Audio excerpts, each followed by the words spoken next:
ये कौन सा है? ये क्या है ये? काफी पुराने पड़े हैं। पुराने एक्सपायर हो चुके हैं। शीशो फ्लेवर वगैरह भी बेचते हैं।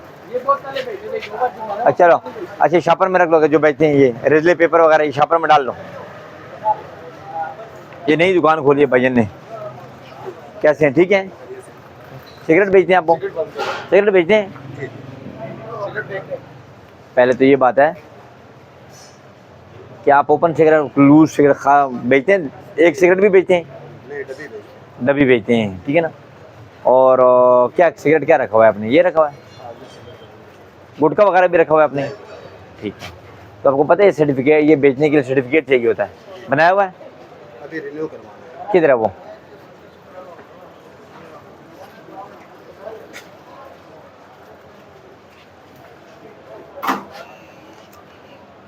ये देखें 2024 तक आप रिन्यू क्यों करा रहे हैं? अभी 4 महीने हो गए ऊपर। बस कल कराएं इसको, ठीक है ना।